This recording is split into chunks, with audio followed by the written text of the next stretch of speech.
नमस्ते दोस्तों, आप सब कैसे हो। आशा करती हूँ आप सब लोग बहुत अच्छे होंगे। मैं एक कजरी गीत सुनाने जा रही हूँ जो कि बहुत पुराना कजरी गीत है, जो हमारे घर पे गाया जाता है झूला झूलते समय। आप लोग को कैसे लगेगा कमेंट करके ज़रूर बताना।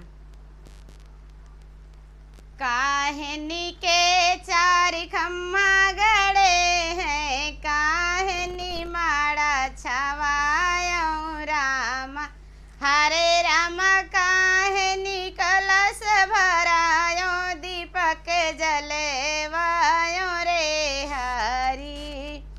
काहनी के चार खम्मा गड़े हैं, काहनी माड़ा छवायो राम, हरे राम काहनी कलश भरायो, दीपक जले वायो रे हरी।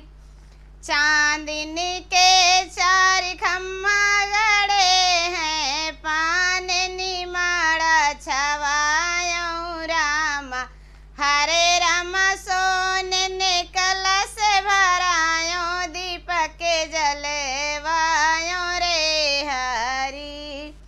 चांदनी के चार खम्मा गड़े हैं, पाननी माड़ा छवायो राम, हरे राम सोने कलश भरायो, दीपक जले वायो रे हरी। सजी गए हाथी सजी गए घोड़ा, सजी गए सगलो बाराती राम, हरे राम कृष्ण बने हैं दूल्हा, भरत सही बाला रे हरी। सजी गए हाथी सजी गए घोड़ा, सजी गए सगलो बाराती राम, हरे राम कृष्ण बने हैं दूल्हा, भरत सही बाला रे हरी।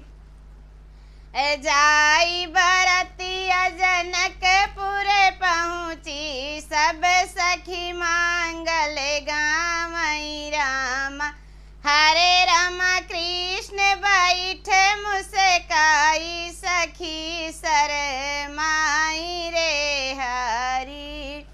जाई बरतिया जनकपुर पहुँची, सब सखी मांगल गावई राम, हरे राम कृष्ण बैठी मुस्काई, सखी शरमा